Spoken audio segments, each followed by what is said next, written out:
akan lihat di sini ada mini resto.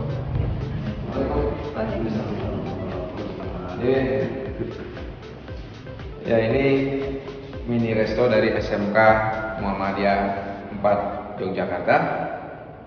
Meskipun sekolah ini kecil, tetapi apa yang dihasilkan oleh SMK Muhammadiyah 4 Yogyakarta khususnya sangat besar kontribusinya, terutama di Yogyakarta untuk memenuhi kebutuhan sumber daya manusia di bidang pariwisata.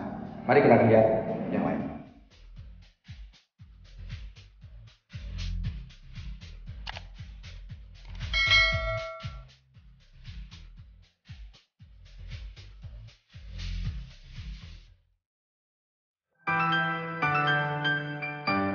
Sahabat listener, kita di lab RPL atau rekayasa perangkat lunak SMK Muhammadiyah 4 Yogyakarta. Kebetulan dengan Ibu Ima, penanggung jawab dari lab kompetensi RPL. Bu Ima, bagaimana strategi pengembangan RPL yang diselenggarakan oleh SMK 4 Muhammadiyah Yogyakarta? SMK Muhammadiyah 4 untuk selama ini bekerjasama dengan Dudi dari pengembang software. Jadi kurikulum di tempat kami itu sudah menyesuaikan kurikulum yang sudah ada di dunia industri, Pak. Ya, siswa yang sampai hari ini sudah berapa yang kita sudah luluskan? Dari 2009 sekitar 60-an anak. Sudah 60 lulusan. Dari 60 lulusan itu sudah diserap kemana saja? Sekarang sudah lebih banyak kuliah, Pak, anak-anaknya masuk ke jenjang yang lebih tinggi di kampus-kampus seperti di Amikom, di Universitas Brawijaya yang di Riau itu apa Pak namanya? Riau. Gitu. Kalau yang tidak nanti bekerja di software house. Ya, kebetulan di sini juga ada peserta didik yang sedang melaksanakan praktek. Ini kelas berapa? Naik kelas 12 sekarang. Ini kelas 11, artinya sudah mengikuti pembelajaran online selama 2 tahun, hampir 2 tahun. Apa kendalanya dalam belajar secara online, khusus untuk kompetensi yang dipelajari? Lebih susah karena materinya banyak yang harus dilakukan secara tatap muka, jadi kita menerima secara online-nya agak susah.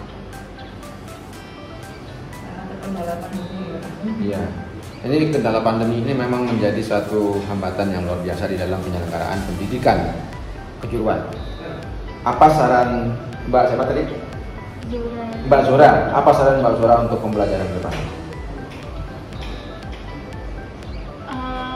Kalau masih pandemi kayak gini ya pengennya masih tatap muka tapi diselingi waktu seminggu berapa kali gitu. Yang penting pembelajaran masih bisa tatap muka biar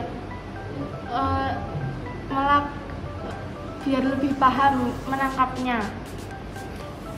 Oke sahabat, blended learning menjadi salah satu pilihan. Di samping pilihan-pilihan yang sudah diberikan oleh pemerintah, mari terus kita dukung pengembangan model pembelajaran pada masa pandemi di tahun 2021 dan ke depannya. Mari kita lihat lab yang lain.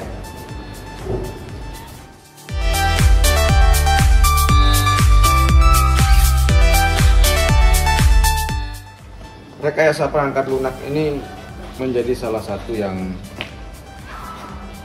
sangat ingin dikembangkan oleh kawan-kawan di SMK Muhammadiyah 4, tetapi menghadapi kendala yang luar biasa, terutama pada aspek peralatan. Nah, di samping itu juga ada keterbatasan lain seperti keterbatasan akses internet yang sangat menunjang atau diperlukan untuk mengembangkan program ini. Pak Kepala Sekolah, ya. Apa yang ingin Bapak kembangkan atau ingin Bapak lakukan untuk mengurangi hambatan Ya. Jangan. Baik. Jadi terutama di kompetensi kalian RPL ya, itu kita akan kembangkan satu lab sesuai dengan standar programming yang handal. Kemudian dari segi perangkat peralatan yang digunakan untuk praktek siswa itu kita tingkatkan spek dari komputer yang dipakai ya, sehingga untuk program-program yang berat pun nanti bisa handal dari komputer yang tersedia. Kemudian dari akses internet kita akan meningkatkan tingkat akses dari internet itu, termasuk kapasitas dari internet di sekolah, sehingga nanti pemakaian termasuk akses itu akan lebih cepat ya. Jadi itu salah satu nanti planning kita ke depan untuk yang jurusan rekayasa perangkat lunak. Itu Pak Aris. Iya, ini kan terkait dengan model pembelajaran dan kebijakan yang diambil oleh sekolah. Kalau kita lihat kendala yang sekarang, kendala pandemi begini, strategi apa yang dilakukan oleh SMK Muhammadiyah untuk menghambat atau mengurangi hambatan? Ya. Nah, ini bisa kami jelaskan juga salah satu keunggulan dari jurusan rekayasa perangkat lunak. Ini kita bisa membangun platform e-learning sendiri. Ya. Yang mana e-learning ini bisa kita manfaatkan selama pandemi itu untuk blended learning. Jadi anak-anak tetap bisa belajar daring dari rumah dengan lancar ya, dengan adanya e-learning yang sudah dibangun di sekolah. Kemudian beberapa waktu yang lalu kita sudah sempat mengadakan tatap muka terbatas ya, yang ada di lab dengan tetap mentaati protokol kesehatan, sehingga adanya e-learning yang dibangun oleh sekolah ini sangat bermanfaat sekali, sehingga dua konsep itu untuk blending learning ini bisa kita optimalkan sampai hari ini masih berlangsungnya pandemi, dan ke depan kita tidak tahu ya, karena pandemi masih berlanjut seperti ini. Kalaupun dari pemerintah, dari dinas belum membolehkan untuk tatap muka terbatas, kita sudah siap untuk pelaksanaan pembelajaran secara e-learning yang kita berikan pelayanan kepada seluruh anak didik di SMK Muhammadiyah 4 di Yogyakarta. Ya. Saya kira hampir di semua sekolah kita, khususnya SMK-SMK yang ada di seluruh Indonesia, harus menggunakan blended learning sebagai salah satu strategi di dalam memenuhi kebutuhan pembelajaran di sekolah. Nah, kita akan lihat bagaimana kompetensi yang lain. Ya. Nah, kompetensi ini adalah kompetensi tata busana, dan kompetensi ini cukup handal di sini dikembangkan.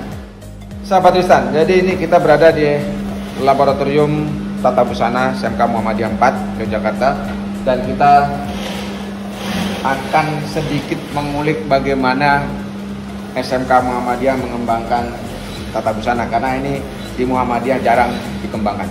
Bu Esti, bagaimana strategi mengembangkan program studi atau kompetensi tata busana di SMK Muhammadiyah 4, mengingat di SMK Muhammadiyah ini hampir tidak dikembangkan? Jadi SMK Muhammadiyah 4 ini adalah salah satu SMK swasta yang ada jurusan tata busananya. Kita di kelas 10, 11, dan 12 kita memang sudah memberikan beberapa macam praktik yang bisa dipraktekkan untuk anak-anak semua di SMK Muhammadiyah 4, dan juga kita melatih anak-anak terutama di kelas 11 itu sudah kita latih untuk memproduksi seragam siswa baru. Jadi semua seragam siswa baru itu dibuat oleh siswa kelas 11, mulai dari kelas 11 dan juga kelas 12 gitu. Ya, jadi ini salah satu model pemberdayaan yang dilakukan SMK Muhammadiyah 4 untuk memenuhi kebutuhannya sendiri dalam memenuhi seragam sekolah dan seragam guru-guru yang ada di SMK Muhammadiyah 4 khususnya. Apakah sudah memiliki kerjasama dengan industri atau mungkin dengan dunia usaha? Ya, sudah. Kita bekerjasama dengan beberapa industri, ada Mataram Tunggal Garment, kemudian ada yang butik itu Dewiku. Kemudian kita juga memberdayakan alumni-alumni Pak untuk membantu produksi apabila di sekolah itu overload. sehingga kita bisa lempar ke alumni-alumni, kita bisa memberdayakan alumni untuk membantu produk-produk di sekolah, pesanan-pesanan yang ada di sekolah gitu. Kerjasama dengan Mataram Tunggal Garmen itu dalam hal apa, Bu? Dalam hal tamatan. Penyerapan. Iya, penyerapan tamatan. Kita bekerja sama di sana. Ada beberapa siswa kita juga sudah ada yang bekerja di sana, Pak. Nah, terkait dengan kurikulum, apakah industri terlibat dalam pengembangan kurikulumnya? Iya. Kita Sejauh mana, setiap tahun kita ada sinkronisasi kurikulum, sehingga silabus atau KIKD yang ada di dalam SMA Muhammadiyah 4 itu kita sinkronkan dengan yang ada di dunia industri seperti apa. Mungkin ada hal tertentu yang mungkin kita rubah dari silabus itu sehingga antara dunia industri dengan sekolah itu klop gitu, Pak. Gitu. Oke. Perkawinan dengan industri tetap dibutuhkan. Artinya sinkronisasi kurikulum, penyerapan tenaga kerja, pelatihan guru tetap dibutuhkan bersama-sama dengan industri dan dunia usaha. Mari terus dukung pengembangan SMK Muhammadiyah 4 Yogyakarta dan SMK-SMK di seluruh Indonesia. Kita akan lihat program studi yang lain. Nah, kebetulan di sini contoh-contoh yang sudah dihasilkan oleh anak-anak kita dengan desain-desain yang mereka juga kembangkan sendiri. Bu Isti, di dalam pengembangan desain ini bagaimana kontribusi industri dalam membantu baik itu siswa maupun gurunya? Kalau untuk desain-desain itu kita terutama bekerja sama dengan yang butik ya, Pak. Dengan yang butik itu kita belajar di sana, kemudian kita juga banyak mengambil dari media yang lain sehingga kita memberikan ke anak itu sesuai desain yang mungkin tren saat ini, Pak. Begitu. Ya, desainnya adalah desain yang milenial karena yang belajar adalah anak-anak milenial. Mari dukung terus, dan kawan-kawan industri jangan ragu. Mari kita kembangkan bersama-sama SMK-SMK yang ada di seluruh Indonesia dan kita bangun sumber daya manusia yang berkualitas untuk memenuhi kebutuhan dunia usaha dan dunia industri.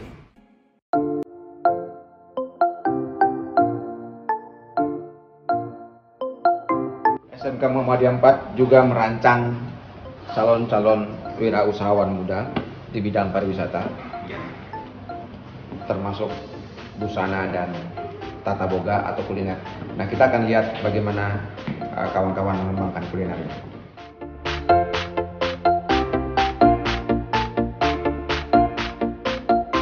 Sahabat Tristan, ini adalah laboratorium kuliner atau boga yang ada di SMK Muhammadiyah 4. Dan kebetulan ini masa libur, masa istirahat, dan kebetulan juga bersamaan dengan hari libur SMK karena mereka sudah menerima rapot dan mungkin tinggal menunggu daftar ulang. Bagaimana strategi sekolah dalam mengembangkan kompetensi kuliner atau boga ini? Di boga kami itu ada namanya fresh boga. Jadi kita menerima pesanan-pesanan juga dari luar, misalkan kue kering, terus hidangan-hidangan tumpeng dan bolu untuk hantaran-hantaran dan sebagainya. Kita juga menerima itu, Pak. Kerjasama dengan mana saja, Bu? Kalau untuk kunjungan industri, untuk yang PKL-nya itu mereka ada di kederoti.com, terus ada di Miami Panda, terus ada di Pelunggol Resto, itu anak-anak kami juga di sana. Ada juga yang di istilahnya, kalau yang tahun lalu ada yang di hotel. Kalau ini karena pandemi kan jadinya belum ada yang di hotel gitu. Oke, ya, selama pandemi bagaimana menyiasati praktek mereka atau pembelajaran praktek? Ya, kalau untuk yang kelas 10 prakteknya itu bergilir. Misalkan hari ini JB1, besok JB2 seperti itu. Untuk mengurangi kebanyakan orang, jadi ya dibatasi seperti itu, Pak. Ya, terus ya tetap ada praktek. Tata kemarin juga kita praktek kelas 12 ujian, itu kita juga asesornya dari Chef Firman dari Hotel Neo. Ya, oke, sahabat, ini salah satu SMK yang mandiri. Semua kebutuhannya dipenuhi sendiri. Semua kebutuhan industri mereka juga lakukan sendiri, termasuk kerjasama yang dilakukan. Mari dukung terus pengembangan SMK Muhammadiyah 4 Yogyakarta dengan berbagai kompetensi yang ada di sini, dengan berbagai jalur kerjasama dalam dan luar negeri. Kita akan terus kembangkan. Mari kita akan lihat dan kita akan tunggu perkembangan lebih jauh.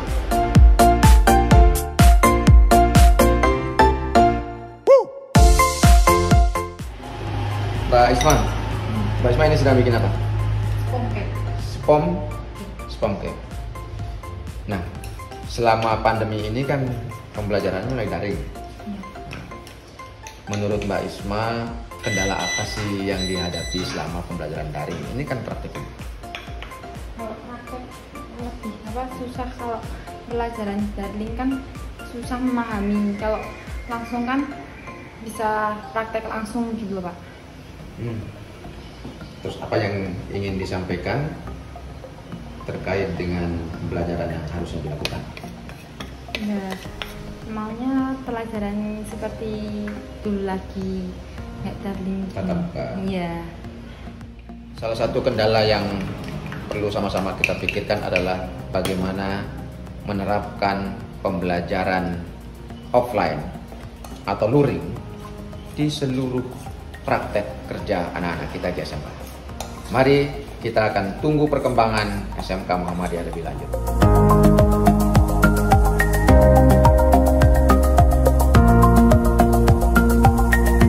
Sahabat, ini salah satu contoh bagaimana blended learning dilaksanakan di dalam pembelajaran praktek. Jadi setelah mereka daring, kemudian mereka datang ke sekolah dengan sistem blok 4-5 orang ke sekolah, lalu mereka praktek seperti ini. Nah, kebetulan di sini ada Mas Bangkit ini salah satu siswa kelas 12. Kelas 12 artinya baru naik dan sudah mengalami pembelajaran online hampir 2 tahun. Apa kesan Mas David? Kendala apa yang dihadapi selama pembelajaran daring? Belum bisa dimulai pembelajaran langsung. Kendalanya? Wah, belum Apa belum menguasai semua materi yang nggak diberikan. bisa menguasai semuanya. Nah, kalau kendala sinyal seperti apa? Kendala sinyal nggak ada. Ada. Iya. Ya, kendala yang menjadi hambatan utama di dalam pembelajaran daring buat anak-anak kita adalah mereka tidak bisa memahami semua mata pelajaran maupun materi-materi yang diberikan dalam pembelajaran daring. Nah, inilah alasannya kenapa SMK sulit melaksanakan pembelajaran praktek daring. Mari kita sama-sama berpikir bagaimana mengatasi problem pembelajaran praktek melalui blended learning. SMK Muhammadiyah 4 ini sudah mengalami perkembangan yang luar biasa dari SPG kemudian berubah menjadi sampai SMK. Proses seperti itu dengan Pak Kepala SMK Muhammadiyah 4 Yogyakarta ini memang peralihan dari SPG Muhammadiyah ya, yang dulu berdiri tahun 1959 ya. Satu-satunya SPG Muhammadiyah yang ada di kota Yogyakarta. Kemudian beralih ke SMK itu di tahun 1989 ya, menjadi SMK Muhammadiyah 4 Yogyakarta yang core dari jurusan-jurusan atau kompetensi kaliannya adalah bisnis dan pariwisata. Ada jurusan tata boga, tata busana dan satu RPL ya, rekayasa perangkat lunak ya. Itu. Kemudian SMK Muhammadiyah 4 Yogyakarta ini mempunyai visi untuk membentuk peserta didik atau kader ya yang unggul, mandiri dan islami ya. Nah, unggul ini adalah unggul dari segi kompetensinya ya. Kalau yang bugar ini kami berusaha untuk membekali anak didik kami mulai dari sarana prasarana praktek yang standar dengan industri. Kemudian kami juga bekerja sama dengan industri-industri yang bonafit di daerah istimewa Yogyakarta. Ya. Ada beberapa industri yang kita libatkan untuk pembelajaran ke anak ya. Jadi kita mendatangkan guru instruktur dari industri yang nanti akan memberikan pembelajaran ke anak. Sehingga tamatan dari SMK Muhammadiyah 4 Yogyakarta ini selain mereka mempunyai kompetensi yang handal, mereka juga siap ketika nanti akan bekerja di industri. Apakah itu di catering, kemudian di butik dan yang lainnya, ini anak-anak kami sudah kami siapkan. Kemudian terkait dengan kerjasama industri, ya, dari semua kompetensi kalian yang kita kembangkan, ya, itu semuanya sudah bekerja sama dengan industri, Pak. Bahkan industri sudah kita libatkan untuk mengembangkan kurikulum. Ya. Jadi tidak hanya sekedar MOU, tetapi kita, kalau bahasa Pak Aris tadi, betul-betul kawin antara sekolah SMK kita dengan industri, ya. Mulai dari mengembangkan kurikulum, kemudian kita datangkan ke sekolah untuk memberikan bekal kepada anak didik, kemudian anak-anak didik kami juga kami magangkan ya ke industri, termasuk guru, ya. Sehingga betul-betul kompetensi itu bisa terintegrasi di semua pengembangan sekolah. Ya. Kalau beberapa yang sudah bekerja sama dengan sekolah, di antaranya adalah Dewi Putih, ya. Dewi Putih untuk jurusan dari tata busana. Bahkan dari kerjasama itu sudah menghasilkan produk-produk seluruh seragam siswa, seluruh seragam guru, atau bahkan ada beberapa lembaga yang mempercayakan untuk menjahit pakaian mereka itu di sekolah kita, ya. Sehingga di masa pandemi seperti ini, Bapak Ibu guru, meskipun dia tidak mengajar secara tatap muka, dia mengajarnya secara daring, tetapi di luar itu mereka punya pengembangan ya untuk unit produksi atau teaching factory-nya. Ya. Kemudian untuk jurusan tata boga ya, kita sudah bekerja sama dengan Sheraton Hotel, Pak. Kemudian Palace Hotel, ya, Indah Palace, nah, semuanya hotel-hotel yang sudah skala nasional bahkan internasional. Ya. Sehingga anak-anak didik kita dari segi masakan, kemudian praktek mereka sudah standar di hotel-hotel yang sudah terkenal. Nah, terakhir ini yang RPL. RPL kita juga sudah bekerja sama dengan beberapa programming yang ada di daerah istimewa Yogyakarta. Namanya apa, Pak, programmingnya? Ya, CP Nasma. Ini sebuah programming yang juga dipercaya oleh beberapa instansi yang ada di daerah istimewa Yogyakarta ini untuk membuat konten-konten mereka. Dan ini sudah kerjasama dengan sekolah, sehingga sekolah betul-betul menyampaikan pembelajaran ke anak itu sesuai dengan yang dibutuhkan oleh masyarakat. Ya. Jadi seperti itu. Ke depan kami punya cita-cita, punya harapan sekolah ini, SMK Muhammadiyah 4 Yogyakarta ini akan menjadi sekolah yang besar, sekolah yang berkembang, unggul, punya keunggulan di semua kompetensi kalian, ya. Kemudian menjadi excellent, ya, mulai dari pembelajaran, sarana prasarana praktek, kemudian kompetensi anak, sehingga anak didik kita nantinya ketika sudah tamat dari SMK Muhammadiyah 4 Yogyakarta ini akan menjadi generasi penerus bangsa yang berkualitas. Itu Pak Aris. Ya, sahabat Ristan, kiprah Muhammadiyah luar biasa, dan kontribusi yang dihasilkan dari amal usaha Muhammadiyah juga sudah terasa sampai ke pelosok Nusantara. Mari terus dukung perkembangan SMK di seluruh Indonesia.